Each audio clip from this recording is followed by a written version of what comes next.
दोस्तों, good morning, good afternoon and good evening. आप सभी का हमारे डीएनएस चैनल में स्वागत है। दोस्तों, ये जो 5 लेटर से मिलकर शब्द बना है LIGHT, पढ़ने को तो हम इसे लाइट पढ़ेंगे, पर अगर लाइट के बारे में सोचें तो क्या लाइट इतनी आसान चीज रही है? क्या लाइट को ऑब्जर्व करना क्या इतना आसान रहा है? बेशक आप कहेंगे नहीं, क्योंकि लाइट एक ऐसी महत्वपूर्ण चीज है जिसके बिना हमारी दुनिया अधूरी है। आज हम चीजों को देख पाते हैं, आज हम सब डायफ्रेक्शन, इंटरफेरेंस, रिफ्रैक्शन सब फिनोमेना हम देख पाते हैं। क्यों? क्योंकि उसमें लाइट का बहुत बड़ा रोल है। तो क्या हुआ, कुछ उसके बारे में आपकी जिज्ञासा थी या जिज्ञासा पहले से रही होगी कि लाइट पहले कैसा था, बाद में कैसा हुआ। अगर इस बारे में थोड़ा हम डिस्कशन करें और सोचना चाहें कि लाइट का क्या रोल रहा है हमारे इस जीवन में, हमारे इस फिजिक्स में लाइट का क्या रोल रहा है और लाइट को कैसे लाइट समय दर समय चेंज होता गया। लाइट तो वही था, लेकिन नेचर ऑफ लाइट जैसे हमारी जानने की इच्छा शक्ति, जानने की इच्छा ज्यादा प्रबल हुई, हमने लाइट को विभिन्न रूपों में पाया। आज उसी लाइट से रिलेटेड, उसी प्रकाश से रिलेटेड आज हम एक टॉपिक पढ़ाऊंगा आप लोग को, जिससे आपके बोर्ड एग्जाम में या कहें कि अपना यूसीटी का जो एंट्रेंस होने वाला है उसके अंदर आपको ढेर सारे क्वेश्चंस मिलेंगे। चाहे वो न्यूमेरिकल क्वेश्चंस हो, चाहे वो थ्योरेटिकली क्वेश्चंस हो, और चाहे ग्राफ वाइज क्वेश्चन हो, और चाहे स्टेटमेंट, चाहे आपका मैथ्स का कॉलम वाला क्वेश्चंस हो, सब क्वेश्चंस आपको फोटो इलेक्ट्रिक इफेक्ट से मिल जाएंगे। क्यों? क्योंकि एक ऐसा ये इफेक्ट है, एक ऐसी थ्योरी है वो जिसने सर अल्बर्ट आइंस्टीन को नोबेल प्राइज दिलाया। तो आज हमारा जो बेसिक एम है, जो मेरा मेन उद्देश्य है, हम लोग स्टडी करेंगे फोटो इलेक्ट्रिक इफेक्ट।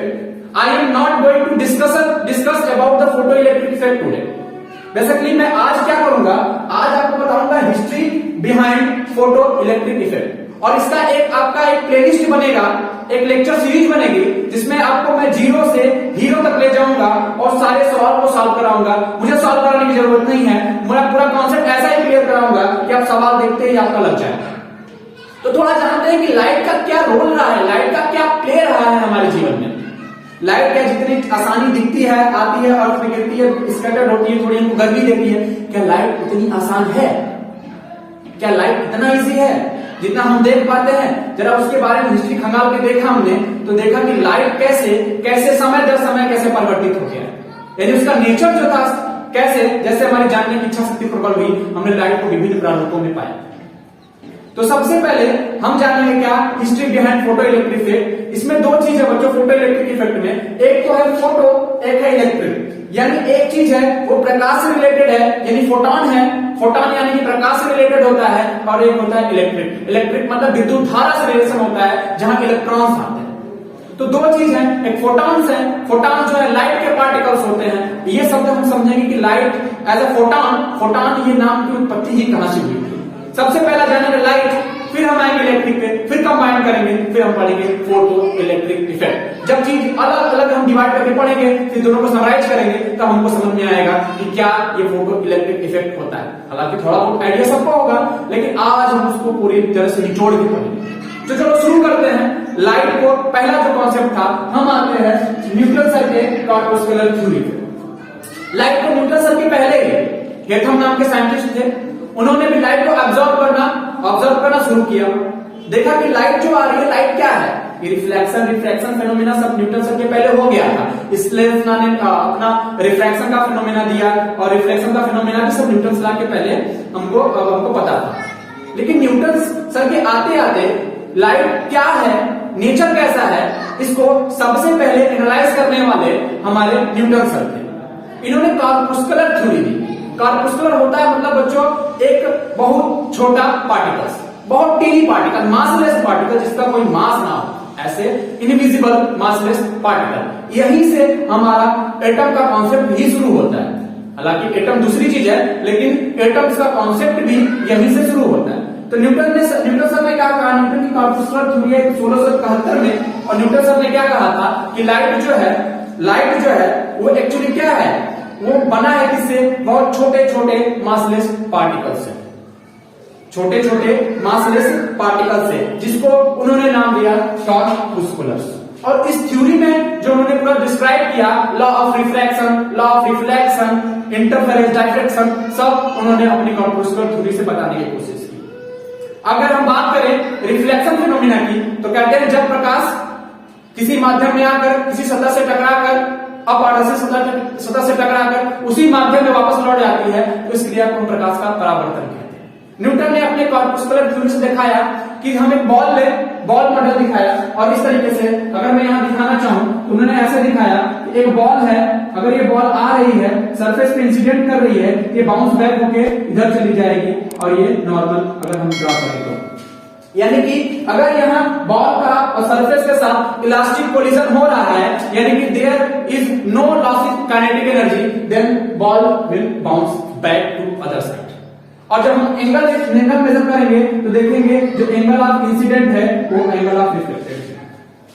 आई और आर आपस में क्या बराबर है, यही हमारा प्रकाश का परावर्तन का नियम भी कहता है। उन्होंने इस बॉल मॉडल से बोला कि बॉल जो है, जो लाइट है, वो छोटे छोटे बॉल से मिलकर बने हैं, मासलेस हैं। जब बॉल जस्ट उनसे पूछा गया कि बताइए फेनोमेना किसकी, लाइट की, कैसे वो रिफ्लेक्ट करता है, आप उसको दिखाइए। उन्होंने कहा कि हम लाइट को एक बॉल की तरह मानते हैं, अगर बॉल को सरफेस पे हम जंप कराएंगे, अगर वो जंप और उसका कोलिजन बॉल और सरफेस का अगर हमारा इलास्टिक होगा तो बॉल क्या करेगा, जस्ट अपोजिट साइड्स में क्या बाउंस बैक हो जाएगा। ठीक है, सब मान लीजिए कि लाइट क्या है, इसी तरह है, लाइट को कॉर्पुस्कुलर थ्योरी छोटे छोटे पार्टिकल्स के रूप में माना जाता है। इनकी ये थ्योरी पूरी तरह सत्य नहीं थी, इन्होंने जबरदस्ती बात कही कि जबरदस्ती लॉ ऑफ रिफ्लेक्शन को प्रूव करने की कोशिश की। अब इनसे पूछा गया कि आप बताइए कि अपने कॉर्पुस्कुलर थ्योरी से आप दिखाइए कि लाइट जो है एक माध्यम से दूसरे माध्यम में जाती है तो वो बेंड करती है, या नॉर्मल से पास या नॉर्मल से दूर। तो उन्होंने कहा बिल्कुल, उनको थोड़ा सा टाइम लगा इस चीज को बताने में, क्योंकि उन्होंने कहा कि हो सकता है जब पार्टिकल्स यानी कि जो कॉर्पुस्कुलर्स हैं, ये जो टीनी बॉल्स हैं, वो एक मीडियम से दूसरे मीडियम में जा रहे हैं, तो जैसे ही दूसरे मीडियम में जाने वाले होते हैं, दूसरे मीडियम क्या करता है, उन पे एक फोर्स लगाता है, अट्रैक्शन फोर्स लगाता है, इसलिए बॉल ऐसा जाता है। और जैसे मीडियम दूसरे मीडियम में इंटर करने वाला होता है, दूसरा मीडियम क्या करता है, फोर्स लगाता है, उसको अपनी तरफ खींचता है, और जैसे ही वो मीडियम में इंटर कर जाता है वो फोर्स लगाना बंद कर देता है। इसीलिए लाइट जो आती है वो क्या करती है, एक मीडियम से दूसरे मीडियम में जाने पर बेंड हो जाती है। ठीक है, मान लिया गया कि इनकी इस फिनोमेना से, इनकी इस थ्योरी से हमने लॉ ऑफ रिफ्रैक्शन भी प्रूव कर दिया। लेकिन मेन चीज था कि लाइट में जो कलर्स होती है, एक्चुअली डिस्पर्जन इन्हीं का फिनोमेना था। इन्होंने क्या किया, प्रिज्म में से व्हाइट लाइट पास कराया, और उन्होंने देखा कि ये लाइटें जो है 7 कलर में स्प्लिट हो जा रही हैं, जिसको हमने बताया विबग्योर, यानी कि violet, indigo, blue, green, yellow, orange, और ये 7 कलर में हमको क्या व्हाइट लाइट स्प्लिट करती हुई नजर आई।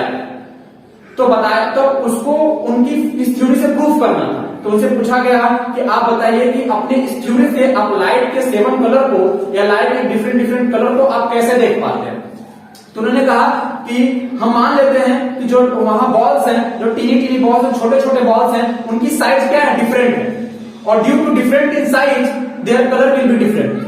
उन्हें बताया कि जो बार बार हमको डिफरेंट कलर दिख रही है वो इसलिए रहा है कि जो टीनी बॉल्स हैं, जो कॉर्पुस्कुलर्स हैं, उनका साइज क्या है, डिफरेंट है, और डिफरेंट साइज के पार्टिकल्स, डिफरेंट साइज के बॉल्स क्या कर रहे हैं, डिफरेंट कलर के हैं। इसलिए जो बॉल्स हमारी आंखों में इंसिडेंट कर रही है, हमारी आंखों तक पहुंच रही है, वही कलर हमको दिख रहा है। बट इनकी थ्योरी का मेन फेल्योर यही था कि कैसे अलग अलग पार्टिकल्स हो सकते हैं। ठीक है, एक लाइट में बहुत तरह के पार्टिकल्स कैसे हो सकते हैं, वो भी साइज वाइज, कोई छोटा कोई बड़ा। ठीक है, मानने वालों ने, बहुत लोगों ने, मानने वालों ने माना। लेकिन दूसरी सबसे बड़ी चीज थी कि इनकी कॉर्पुस्कुलर थ्योरी से हम प्रकाश का इंटरफेरेंस यानी व्यतिकरण और डायफ्रैक्शन यानी विवर्तन हम नहीं, और पोलराइजेशन ध्रुवण भी हम नहीं दिखा पाए। तो इनकी थ्योरी को लगभग बहुत सारे लोगों ने सही माना, क्योंकि न्यूटन का उस समय डोमिनेशन बहुत ज्यादा था, बहुत ज्यादा हावी थे, क्योंकि उन्होंने लॉ ऑफ मोशन और ग्रेविटेशनल फोर्स का इजाद किया था, ग्रेविटेशनल लॉ का इजाद किया था। तो उनको अपने दौर के महान साइंटिस्टों में रखा जाता था। उनके 4-5 साल बाद, 5-6 साल बाद आते हैं हाइजेंस, क्रिश्चियन हाइजेंस आते हैं, और वो जब न्यूटन की कॉर्पुस्कुलर थ्योरी को देखते हैं तो वो सीधे इस बात से नकार करते हैं कि जो लाइट है वो एक्चुअली पार्टिकल से मिलकर नहीं बना है। जो लाइट है वो कॉर्पुस्कुलर से नहीं है, यानी लाइट जो है वो टीनी पार्टिकल से मिलकर नहीं बना है। तो उनसे पूछा गया आप बताइए कि लाइट किस प्रकार का है, तो उन्होंने बताया लाइट ठीक उसी प्रकार है जैसे हम एक पानी में पत्थर फेंकते हैं तो पानी में रिपल्स बनती हैं, यानी क्या बनते हैं, वेव्स बनते हैं। Light is like a wave. तो कहा गया कि हम इस बात को नहीं मानते, अब अपने थ्योरी से दिखाइए कि रिफ्लेक्शन, रिफ्लेक्शन, डायफ्रेक्शन सब दिखाइए। किसी ने नहीं माना। उन्होंने हालांकि अपने थ्योरी से प्रूव भी किया कि जो लाइट्स आ रही हैं वो एक्चुअली वेव के फॉर्म में आ रही हैं, वो वेव फ्रंट आ रही हैं। वेव फ्रंट यानी कि स्ट्रिंग यानी क्रेस्ट और दो स्ट्रिंग और गर्त के रूप में आ रही हैं, यानी कि हमारा क्या आ रहा, वेव फ्रंट्स के रूप में आ रही हैं। और बताइए कि जो वेव फ्रंट्स होती हैं, पहली बात तो वेव फ्रंट्स क्या होता है, इस बात को कॉन्सेप्ट में समझना हमारा फोटोइलेक्ट्रिक इफेक्ट में बहुत जरूरी है।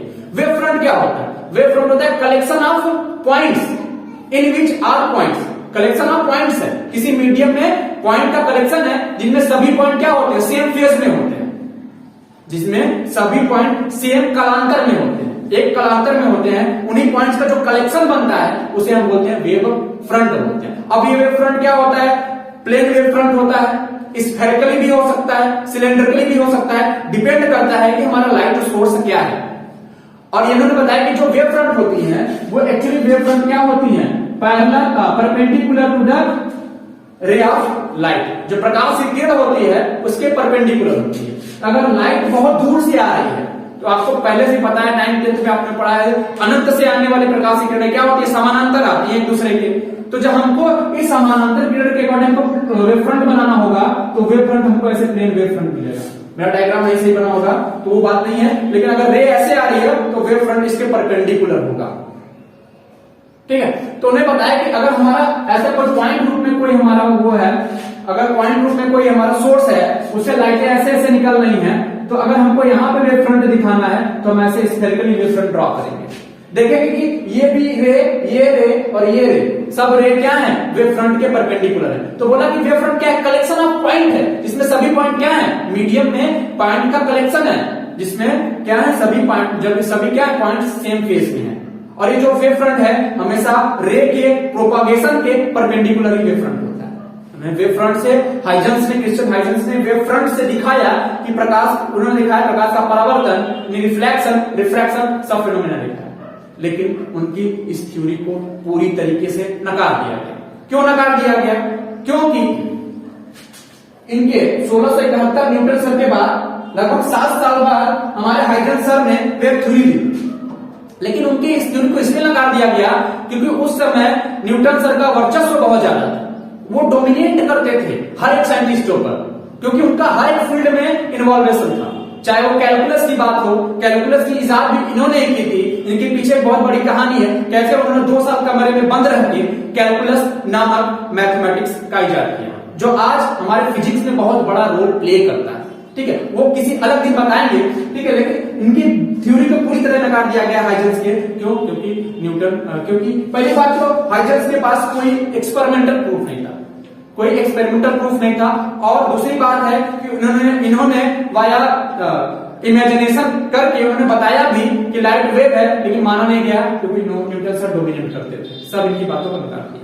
लेकिन इनका ये जो न्यूटन की कॉर्पस्कुलर थ्योरी थी, इनकी कॉर्पस्कुलर थ्योरी थी, लगभग 100 सालों तक डोमिनेट की, 100 सालों तक राज किया किस पे, लाइट पे। और हमेशा 100 साल तक यही माना गया कि लाइट क्या है, एक पार्टिकल। लेकिन कहीं ना कहीं हाइजेंस जब बोल के गए थे कि लाइट वेव है, तो किसी न किसी बंदे के दिमाग में, किसी न किसी साइंटिस्ट के दिमाग में ये बात क्लिक कर गई थी कि लाइट क्यों नहीं वेव हो सकता है, लाइट क्यों पार्टिकल्स ही है, लाइट क्यों नहीं वेव हो सकता है। अगर हम किसी तरह लाइट का इंटरफेरेंस दिखा पाए, अगर लाइट का किसी तरह डायफ्रैक्शन दिखा पाए, अगर लाइट का किसी तरह पोलराइजेशन दिखा पाए, तो हम यकीनन कह सकते हैं कि ये लाइट क्या है, हमारा वेव है। इंटरफेरेंस माने व्यतिकरण, डायफ्रैक्शन माने विवर्तन, ठीक है, और पोलराइजेशन माने ध्रुवण। ये सब चीज जितने फिनोमेना होती है सब वेव फॉलो करती है, कोई वेव भी ये सब चीजें कर सकती है। तो इनके 100 साल बाद इनके एक शिष्य हुए, यंग्स नाम के इनके एक शिष्य हुए। लगभग 1800 शताब्दी में जाते उन्होंने एक्सपेरिमेंट किया, जिनका बहुत बड़ा नाम है, आज हमारी बुक में लिखा होगा, 11th-12th की बुक में खूब बड़ी स्पेलिंग आती है और लिखता है Young's slit double layer experiment. उन्होंने क्या किया, एक सोर्स की लाइट को दो स्मॉल होल से पास कराया और इधर स्क्रीन लगाए और देखा कि बजाय सब पार्टिकल्स अगर नेचर के होते तो सभी पार्टिकल्स या तो एक जगह होते, या तो अप मिलते या तो डाउन मिलते, लेकिन बजाय उसके वो स्क्रीन पे क्या कर रहे हैं, एक पैटर्न बना रहे हैं, डार्क ब्राइट करके पैटर्न बना रहे हैं। तो इससे ये कंफर्म हुआ कि ये तभी पॉसिबल है, अगर पैटर्न बन रहा है स्क्रीन पे तो ये तभी पॉसिबल है कि जब लाइट क्या हो, लाइट खुद में क्या हो, एक वेव का नेचर हो। हालांकि उन्होंने इस चीज को एक्सपेरिमेंटली प्रूव किया था, तो कहीं ना कहीं हाइजेंस की थ्योरी को, हाइजेंस की वेव थ्योरी को एक नाम मिला, एक पहचान मिला और माना गया कि लाइट क्या है, वेव है। और उस समय न्यूटन की जो कॉर्पुस्कुलर थ्योरी थी उसको सब गलत मानने लगे। क्यों? क्योंकि हमारे पास लाइट एज अ वेव हमको एक्सपेरिमेंटली प्रूव किया था यंग्स ने। उसके बाद तमाम और एक्सपेरिमेंट हुए, फ्रेनल आए, फ्रॉनहोफर आए, इन्होंने क्या किया, लाइट का क्या कराया, लाइट का हमारा डायफ्रेक्शन कराया, तो उन्होंने देखा कि लाइट जो है पक्की पूरी तरीके से क्या है, वेव है। लेकिन एक बात उस समय दिमाग में सबकी थी कि लाइट अगर वेव है तो किस टाइप की वेव है, अगर लाइट अगर वेव है किस टाइप की वेव है, तो उन्होंने कहा कि लाइट जो वेव है वो एक लॉन्गिट्यूडनल वेव है, यानी कि उसका जो डिस्टरबेंस है वो क्या हो रहा, वो पैरेलली हो रहा। ठीक है, उनको मान लिया गया कि लॉन्गिट्यूडनल वेव है हमारी, यानी हम बात करें तो क्या है, अनुदैर्ध्य तरंग है। अगर हमारा हिंदी सही हो तो अनुदैर्ध्य तरंग की बात की। तो अगर बात करें थोड़ा सा और ऊपर आते हैं, पहली थ्योरी जो न्यूटन ने कॉर्पुस्कुलर थ्योरी दी थी, एक चीज हमसे मिस हो गया था कि न्यूटन ने उस समय कहा था कि जो लाइट है ना उसकी जो वेलोसिटी होगी डेंसर मीडियम में ज्यादा होगी और रेयरर में कम होगी। यानी बात करें लाइट की जो वेलोसिटी है वो सॉलिड में ज्यादा होगी और बजाय लिक्विड में कम। क्यों? क्योंकि न्यूटन सर उसी ईयर में काम कर रहे थे साउंड पे। साउंड एक वेव है, साउंड पे न्यूटन सर काम कर रहे थे, तो उन्होंने देखा था कि साउंड की जो वेलोसिटी है वो डेंसर में ज्यादा है और रेयरर में कम है। उसी लॉजिक को लगा के उन्होंने बताया जो लाइट आ रही है उसकी वेलोसिटी डेंसर में ज्यादा होगी और रेयरर में कम। तो इस चीज को अब प्रूफ करना था हाइजेंस और यंग्स को। हाइजेंस तो अपनी थ्योरी लेके चले गए, यंग्स को प्रूफ करना था। हालांकि अभी तक भी कंफर्म नहीं था, लाइट वेव है, लेकिन कंफर्म नहीं था कौन सा वेव है, हमारा लॉन्गिट्यूडनल है, ट्रांसवर्स वेव है। तब उसके बाद कॉन्सेप्ट आता है पोलराइजेशन का। जब लाइट को किसी प्लेट पोलराइज से उनको पास कराया जाता है, किसी क्रिस्टल से पास कराया जाता है, तो देखते हैं कि लाइट जो है पोलराइज हो जाती है। और जब पोलराइजेशन हो गया तो ये समझ में आ गया कि ये जो लाइट है वो पक्का क्या है, ट्रांसवर्स वेव है। और जब ट्रांसवर्स वेव है, और ये भी उसी समय मेजर किया गया कि लाइट की जो वेलोसिटी है वो रियल में ज्यादा है और डेंसर में कम है। यदि बात करें वैक्यूम में और एयर में तो लाइट की वेलोसिटी ज्यादा होगी, अगर बात करें सॉलिड में तो लाइट की वेलोसिटी कम होगी। तो न्यूटन की थ्योरी पूरी तरीके से ध्वस्त हो गई। लेकिन उसके बाद आते हैं हमारे मैक्सवेल साहब, एक क्रांतिकारी परिवर्तन आता है। उसी के दौरान जब ये सब एक्सपेरिमेंट हो रहे थे, जब एक्सपेरिमेंट वार्तालाप चल रही थी, तो एक कॉन्सेप्ट आता है, जब ऑरेस्टेड कहते हैं, एम्पियर्स लॉ आता है, फैराडे लॉ आता है। ये सब हम चीजें बाद में पढ़ाएंगे। फैराडे लॉ तक आते आते ये सब पता चल जाता है कि इलेक्ट्रोस्टैट और मैग्नेटोस्टैट दोनों क्या है, अलग अलग है। फिर फैराडे लॉ क्या करते हैं, दोनों को समराइज करते हैं, कहते हैं इलेक्ट्रिक फील्ड, मैग्नेटिक फील्ड एक दूसरे के क्या हैं, एक दूसरे के अपोनेंट, एक दूसरे के क्या बोलते हैं, एक दूसरे के साथी हैं। इलेक्ट्रिक फील्ड मैग्नेटिक फील्ड को प्रोड्यूस करता है, मैग्नेटिक फील्ड इलेक्ट्रिक फील्ड को प्रोड्यूस करता है। यानी कि अगर करंट की वजह से इलेक्ट्रिक फील्ड प्रोड्यूस हो रहा है तो इलेक्ट्रिक फील्ड मैग्नेटिक फील्ड को प्रोड्यूस करता है।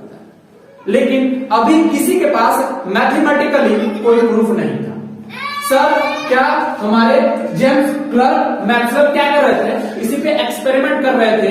वो क्या कर रहे थे, मैथमेटिकली तरीके से सबके फॉर्मूलेस को, Gauss law, Ampere's law, Faraday law, सबको क्या करके समराइज करके एक कॉन्सेप्ट देना चाह रहे थे, एक फार्मूला बनाना चाह रहे थे। उसी फार्मूले को डिराइव करते समय उन्होंने ये देखा कि जो सी है, जो वेलोसिटी है वो क्या है, लाइट की जो वेलोसिटी है 1/μ0 × ε0 है। और उन्होंने इसी समय प्रेडिक्ट की कि लाइट जो है एक ऐसा वेव है जो क्या है, इलेक्ट्रोमैग्नेटिक वेव है। उसमें इलेक्ट्रिक वेव भी है और मैग्नेटिक वेव भी है, जो एक दूसरे के क्या है, परपेंडिकुलर है, और उसकी वेलोसिटी जो आएगी वो 3 × 10⁸ मीटर प्रति सेकंड आएगी। लेकिन उनके पास कोई एक्सपेरिमेंटल प्रूफ नहीं था वो दिखा सके कि लाइट क्या है, इलेक्ट्रोमैग्नेटिक वेव है। उनके बाद आते हैं हर्ट्ज, लेनार्ड एंड हालबर्ग। ये सब क्या करते हैं, मैक्सवेल साहब के कहे गए स्टेटमेंट को क्या करते हैं, वो समझते हैं, उनके फार्मूलों को देखते हैं और सोचते हैं कि हम मैक्सवेल सर के जो कही गई कि लाइट क्या है, एक इलेक्ट्रोमैग्नेटिक वेव है जो ट्रांसवर्स इन नेचर है, जिसका जिसका जिसका वेलोसिटी मीडियम पे डिपेंडेंट नहीं है, ठीक है, वो वैक्यूम में भी ट्रेवल कर सकता है, वो मीडियम में भी ट्रेवल कर सकता है, और उसकी वेलोसिटी रेयर में ज्यादा है और डेंसर में कम है। तो हर्ट्ज ने क्या किया, एक सेटअप बनाया स्पार्क डिस्चार्ज के थ्रू सेटअप बनाया, और उन्होंने सोचा कि हम इलेक्ट्रोमैग्नेटिक वेव को जनरेट करेंगे इन द लैब। तो उन्होंने जनरेट भी करा, रेडियो वेव उन्होंने लैब में जनरेट भी करा, उसको एक जगह से दूसरी जगह भेज के भी देखा, और तब जाके ये कंफर्म हुआ कि मैक्सवेल सर द्वारा कही गई स्टेटमेंट कि एक ऐसा वेव है जो इलेक्ट्रोमैग्नेटिक इन नेचर है, वो प्रूव भी हुआ। लेकिन उसी के दौरान, उसी के एक्सपेरिमेंट के दौरान एक बहुत बड़ी घटना हुई। घटना ये हुई कि जब हर्ट्ज क्या कर रहे थे, अपना सेटअप करके वो अपना क्या कर रहे थे, लाइट को इलेक्ट्रोमैग्नेटिक प्रूफ करने के चक्कर में पड़े हुए थे, तब उनका जो प्लेट था एकाएक उन्होंने क्या किया, सनलाइट की तरफ किया। जो कैथोड प्लेट था, जहां से इलेक्ट्रॉन का जो कैथोड है, जहां इलेक्ट्रॉन वाला प्लेट है, उसको क्या किया, उसको किया सन की तरफ, और देखा कि हमारा जो वहां से सनलाइट पड़ने के बाद कैथोड प्लेट से कुछ वहां से नेगेटिव चार्ज पार्टिकल से निकलना है। तो उनके दिमाग में ये कॉन्सेप्ट आया कि लाइट जो है कहीं ना कहीं गिर रही है प्लेट पे, और लाइट की वजह से कोई नेगेटिव पार्टिकल्स निकल रहा है। उन्होंने इस चीज को अपने कॉन्सेप्ट में बताया, लेकिन अभी ये नहीं पता था कि वो नेगेटिव पार्टिकल्स क्या है, वो फेनोमेना क्या है, ठीक है। उसके बाद लेनार्ड और हालबर्ग दोनों साइंटिस्टों ने बारी बारी से देखा कि एक जब सुटेबल फ्रीक्वेंसी की लाइट जब किसी कैथोड प्लेट पे फॉल करती है तो वहां से इलेक्ट्रॉन का इमिशन होता है। इस घटना को नाम दिया गया फोटो इलेक्ट्रिक इफेक्ट, यानी लाइट की वजह से क्या होना, इलेक्ट्रॉन का निकल जाना। ये इनका सेटअप था, अगर आप देख रहे होंगे तो ये इनका सेटअप था। इन्होंने क्या किया, कोई लाइट अल्ट्रावायलेट लाइट, इसको यूवी लाइट बोलते हैं, अल्ट्रावायलेट लाइट क्या किया, कैथोड प्लेट में फॉल कराया, और कैथोड को निगेटिव से और एनोड को पॉजिटिव से जोड़ा, यानी कि इलेक्ट्रिक फील्ड मेंटेन किया कैथोड टू एनोड के बीच में।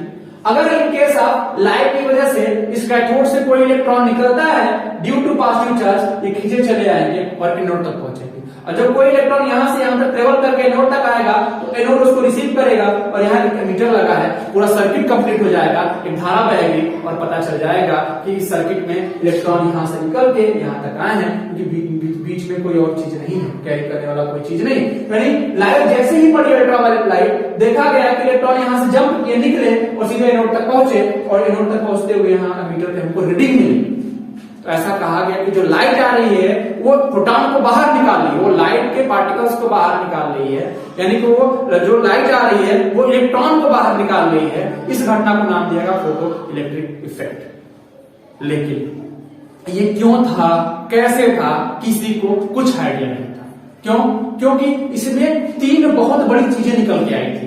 एक तो ये था कि एनर्जी, बहुत ध्यान से समझिएगा, energy does not proportional to its amplitude. अगर क्यों? क्योंकि ये सब आते आते यंग्स तक, मैक्सवेल तक, हर्ट्ज, यंग्स और मैक्सवेल के आते आते ये पूरी तरीके से प्रूव हो गया था कि लाइट क्या है, इलेक्ट्रोमैग्नेटिक वेव है, यानी कि लाइट वेव है। अगर दोस्तों लाइट अगर वेव होता तो उसका जो इंटेंसिटी है, उसका जो एम्पलीट्यूड है और उसका एनर्जी दोनों प्रोपोर्शनल, यानी एनर्जी जो है वो लाइट के एम्पलीट्यूड से रिलेटेड होता। लेकिन यहां देखा गया कि energy does not proportional to its amplitude. कितना भी बड़ा एम्पलीट्यूड का लाइट हो उसको उतनी एनर्जी से कोई मतलब नहीं है। ये भी देखा गया कि जब हम 0 वाट का बल्ब और 100 वाट का बल्ब लें, एक ब्लू लें और एक ग्रीन लें, एक ब्लू लाइट लें 0 वाट का और 100 वाट का क्या करें हम अपना रेड लाइट लें, तो जब हम ब्लू लाइट को 100 वाट हम इंसिडेंट कराते हैं तो तुरंत ही फोटोन निकल जाता है, और 100 वाट का लाइट, रेड लाइट, अगर हम 100 घंटे तक अगर हम प्लेट पे गिराते हैं तो भी इलेक्ट्रॉन का इमिशन नहीं होता। ऐसा क्यों हो रहा? अगर लाइट हमारा क्या है, वेव है, लाइट वेव है, तो ये मान लो हमारा क्या है, एक हमारा मेटल का सरफेस है, ऐसे वेव फ्रंट्स आ रहे हैं, वेव फ्रंट आए, फिर वेव फ्रंट आया, यहाँ पे जितने, अगर मान लो कि ये हमारा क्या है, मेटल का सरफेस है, ये हमारे पांचों गुलियां क्या है, एक इलेक्ट्रॉन्स है, सरफेस के एक इलेक्ट्रॉन्स है। अगर वेव फ्रंट आया, ऐसे इंसिडेंट किया, मान लो कि अभी इसको इतनी एनर्जी नहीं मिल पाई कि वो प्लेट के पॉजिटिव चार्ज से बाहर आ सके, एक बैरियर बोलते हैं, उस बैरियर को क्या बोला जाता है फिर बताएंगे आपको, उस बैरियर से बाहर नहीं आ सके। लेकिन दूसरा वेव फ्रंट आया, वो टकराया, कुछ और अमाउंट एनर्जी दिया, तीसरा, चौथा, पांचवा, एक समय आएगा जब वेव फ्रंट इंसिडेंट होते होते होते होते ये इलेक्ट्रॉन जो है, सब इलेक्ट्रॉन एक साथ इतनी एनर्जी गेन कर लेंगे कि वो मेटल के बैरियर से बाहर आ जाएंगे, और जैसे ही इतनी एनर्जी गेन कर लेंगे फट से बाहर निकल के यहां तक पहुंच जाएंगे। लेकिन ऐसा नहीं हुआ। क्या हो रहा है कि लाइट जो है वेव फ्रंट की तरह नहीं आ रहा, वो लाइट क्या है, बुलेट की तरह आ रहा, वो आ रहा है और सरफेस से क्या कर रहा है, एक फोटोन, एक इलेक्ट्रॉन को निकाला, फिर लाइट आ रहा, फिर सरफेस से एक इलेक्ट्रॉन को निकाला, मतलब वन फोटोन क्या कर रहा, वन इलेक्ट्रॉन को इजेक्ट कर रहा। यानी कि जो लाइट है वो वेव फ्रंट के रूप में तो नहीं आ रही। यानी कि अब यहां शुरू होता है failure of wave theory. Photo electric effect का कॉन्सेप्ट यही है कि इसने वेव थ्योरी को पूरी तरीके से फेल कर दिया। कैसे कि अगर वेव फ्रंट होता तो सभी इलेक्ट्रॉन कुछ देर बाद एक ऐसी एनर्जी पा जाते जो निकल के सभी इलेक्ट्रॉन साथ में निकल आते, सभी की काइनेटिक एनर्जी, सबकी एनर्जी सेम होनी चाहिए, पर ऐसा कुछ नहीं था। एक फोटोन आ रहा है, एक इलेक्ट्रॉन निकला, दूसरा फोटोन, दो दूसरे इलेक्ट्रॉन, तीसरा फोटोन, ऐसे जैसे लगा बुलेट आ रहा है, इंसिडेंट हो रहा और वहां से इलेक्ट्रॉन को इजेक्ट कर दे रहा है, यानी वेव फ्रंट के रूप में तो नहीं आ रहा। दूसरी जो सबसे इंपॉर्टेंट चीज थी कि ये यह इलेक्ट्रॉन के वेव फ्रंट यानी लाइट के इंसिडेंट होने में और इलेक्ट्रॉन के निकलने में कोई समय का अंतर नहीं था। ये कैसे हो सकता है? सबसे बड़ी चीज कि जो लाइट इंसिडेंट हो रही है और जो इलेक्ट्रॉन सरफेस से निकल रहा है उसमें कोई समय का गैप नहीं। कैसे? मान लो कि हमारा वेव फ्रंट है, ठीक है, ये आ रहा, इंसिडेंट हो रहा, ये आ रहा, एनर्जी दिया, फिर एनर्जी दिया, फिर एनर्जी दिया, चौथा वेव फ्रंट आया, उसने एनर्जी दिया, पर कुछ समय बाद ये एनर्जी पा गया इलेक्ट्रॉन, सफिशिएंट एनर्जी पा गया कि बैरियर को बाहर आ जाए। जब बैरियर से बाहर आ जाएंगे तो बोला जाएगा कि वो क्या कर गया, अपना करंट फ्लो हो गया। लेकिन उनमें कुछ समय तो होना चाहिए, मान लो 0.00001 सेकंड ही होना चाहिए, लेकिन कुछ तो समय होना चाहिए। लेकिन जब देखा गया फोटो इलेक्ट्रिक इफेक्ट देखा गया तो देखा गया जैसे ही फोटोन इंसिडेंट कर रहे हैं, जैसे ही लाइट इंसिडेंट कर रही है, वैसे इलेक्ट्रॉन का क्या हो रहा है, इजेक्शन हो रहा। दूसरी चीज, लाइट क्या है, इस तरीके से लाइट हमारा वेव तो नहीं है। तीसरी चीज थी कि लाइट की जो एनर्जी थी वो उसके एम्पलीट्यूड पे डिपेंड नहीं थी। ये समझने वाली बात थी। अगर लाइट वेव होती, अगर लाइट वेव होती तो लाइट की एनर्जी जो है उसके एम्पलीट्यूड पे डिपेंड करती, उसके एम्पलीट्यूड पे डिपेंड करती। हमने देखा गया, एक हमने 0 वाट का बल्ब लिया, उसको हमने मात्र 1 सेकंड के लिए जलाया, सरफेस के प्लेट पे गिराया, मेटल के सरफेस, हमने देखा कि इलेक्ट्रॉन इजेक्ट हो गया। और दूसरी चीज कि हमने देखा कि 100 वाट का बल्ब हमने 100 घंटे भी जलाया, पूरे दिन जलाया, पूरी रात जलाया, तो भी मेटल के सरफेस से हमारा इलेक्ट्रॉन का इजेक्शन नहीं हुआ। यानी कि इलेक्ट्रॉन का इजेक्शन हमारा इंटेंसिटी पे तो डिपेंड नहीं हो रहा, इंटेंसिटी पे डिपेंड नहीं हो रहा। किस पे डिपेंड हो रहा था, वो सुटेबल फ्रिक्वेंसी जो हम यूज कर रहे हैं, ब्लू यूज कर रहे हैं कि ग्रीन यूज कर रहे हैं। ये बात किसी को समझ में नहीं आ रही थी कि कैसे एनर्जी जो है वो एम्पलीट्यूड के प्रोपोर्शनल नहीं है, कैसे एनर्जी जो इलेक्ट्रॉन की निकल रही है उसके काइनेटिक एनर्जी से रिलेटेड है, उसके फ्रिक्वेंसी से रिलेटेड है, सॉरी उसके फ्रिक्वेंसी से रिलेटेड है। ये बात किसी को नहीं समझ में आ रही थी, छोड़ दिया गया इसी चीज को, कहा गया ऐसी घटना को हम क्या बोलेंगे, फोटो इलेक्ट्रिक इफेक्ट बोलेंगे। फिर एक क्रांतिकारी परिवर्तन आता है, एक ऐसा कॉन्सेप्ट दिया जाता है सर मैक्स प्लांक के द्वारा, जो एक फिजिक्स का एक ब्रांच खड़ा हो जाता है। उस ब्रांच का नाम बोला जाता है क्वांटम मैकेनिक्स। यहां आता है क्वांटम शब्द की उत्पत्ति होती है। क्वांटम शब्द का मतलब होता है minimum amount of energy, minimum amount of energy. Quantum का मतलब होता है, क्वांटा का मतलब होता है मिनिमम अमाउंट ऑफ एनर्जी। क्या कहते हैं max Planck, sir max Planck, वो हमारा एक्सपेरिमेंट कर रहे थे, वो ग्राफ एनालाइज कर रहे थे, जो हमारा ब्लैक बॉडी रेडिएशन से हमको ग्राफ मिला। ब्लैक बॉडी क्या होता है? जो लो टेम्परेचर पे ऑल टाइप के रेडिएशन को एब्जॉर्ब करता है, हाई टेम्परेचर पे सभी प्रकार के रेडिएशन को इमिट करता है, उसे हम ब्लैक बॉडी बोलते हैं। जब वो ब्लैक बॉडी रेडिएशन का कर्व देख रहे थे, जो हमको एक्सपेरिमेंटली मिल चुका था, कुछ इस तरीके से था। अगर यहाँ यू लेमडा डी लेमडा की बात करें, हम इसकी डिटेल में नहीं चाह रहे, लेमडा की बात करें, तो उन्होंने देखा कुछ इस तरीके का ग्राफ मिला। किरचॉफ ने जो प्रिडिक्ट किया था और जो हमको एक्सपेरिमेंटली जो हमको ये ग्राफ मिल रहा था, एक्सपेरिमेंटली मिल रहा था ब्लैक बॉडी रेडिएशन का, और इसको प्रूफ करने के चक्कर में हमारे विंस और रिले जीन्स, दो साइंटिस्ट और बोल्टमैन, तीनों साइंटिस्ट जोरों शोरों से लगे हुए थे। लेकिन किन्हीं साइंटिस्ट का, किन्हीं लोग का जाके हायर टेम्परेचर पे फेल हो जा रहा था, किनका लोअर टेम्परेचर फेल हुआ था। मतलब किसी भी साइंटिस्ट का, किसी भी फिजिसिस्ट का ये ग्राफ जो है एक्यूरेट नहीं आ रहा था, जो एक्सपेरिमेंटली प्रूफ हो चुका था। अब sir Max Planck Rayleigh Jeans और विंस के फार्मूले को देख देख के वो उसको संशोधित करने के चक्कर में पड़े थे कि कैसे उन फार्मूलों में संशोधन करके हम ये ग्राफ बना सके, अपने फार्मूले के थ्रू दिखा सके कि हमारा हायर फ्रिक्वेंसी तक आते आते, इधर हो रहा था फ्रिक्वेंसी, इधर हायर फ्रिक्वेंसी आते आते ये ग्राफ ऐसे तो चल रहा, लेकिन जैसे ही हायर फ्रिक्वेंसी तरफ जाएंगे ये ग्राफ ऐसे डाइवर्ट हो जा रहा है। क्यों नहीं ग्राफ में ऐसे बन रहा है? इस चीज को मैक्स प्लैंक डिस्क्राइब करने के चक्कर में पड़े थे। इस प्लैंक को प्रूव करते हैं जब उनको जरूरत पड़ी, जब एनर्जी को उन्होंने प्रोपोर्शनल कहा फ्रिक्वेंसी के। उनको खुद बात नहीं समझ में आ रही थी कि कैसे एनर्जी प्रोपोर्शनल फ्रिक्वेंसी के, जब उन्होंने फार्मूला में E बराबर कुछ h न्यू रखना शुरू किया, तब उनका देखा कि उनका जो ग्राफ है वो एकदम सही बन गया। लेकिन उन्होंने खुद इस फार्मूले से वो खुद सेटिस्फाई नहीं थे। वो खुद नहीं मानते थे कि एनर्जी कैसे फ्रिक्वेंसी से रिलेटेड है, एनर्जी लाइट के फ्रिक्वेंसी से रिलेटेड है। उन्होंने कहा क्या कि जो ब्लैक बॉडी है उससे जो एनर्जी रेडिएट हो रही है या एनर्जी एब्जॉर्ब हो रही है वो कॉन्टिन्यूअस नहीं है। वो कॉन्टिन्यूअस अमाउंट में क्या हो रही है, एनर्जी ना तो एब्जॉर्ब हो रही है ना तो इमिट हो रही है। जहां उनका जो रेडिएशन हो रहा है ये क्या हो रहा है, एक डिस्क्रीट रूप में हो रहा है। यानी कि अगर बात करें एनर्जी है वो NH न्यू है, जहां NH की क्या वैल्यू है 1 2 3, जहां n क्या है, नंबर्स ऑफ क्वांटम नंबर है। और बोला गया कि यही जो चीज है, ये एनर्जी है, उसी को बोला गया क्वांटा है। जो एक पार्टिकल से एक फोटॉन की एनर्जी है उसको बोला गया क्वांटा है। और उसको उन्होंने डिस्क्राइब किया कैसे, उन्होंने मान लिया कि जो ब्लैक बॉडी है उसके अंदर चार्ज ऑसिलेटर्स है जो क्या कर रहे हैं, जो मिनिमम अमाउंट ऑफ एनर्जी यानी डिस्क्रीट अमाउंट ऑफ एनर्जी या तो एब्जॉर्ब कर रहे हैं या तो इमिट कर रहे हैं। वो हर एक प्रकार का रेडिएशन इमिट नहीं कर रहे हैं। यानी एनर्जी जो सन से आ रही है वो कॉन्टिन्यूअस नहीं है, वो डिस्क्रीट है। अगर कॉन्टिन्यूअस नहीं है तो एनर्जी वेव भी नहीं है। अगर वेव होती तो एनर्जी क्या होना चाहिए था, कॉन्टिन्यूअस होना चाहिए था, क्योंकि वेव तो कॉन्टिन्यूअस होता है ना।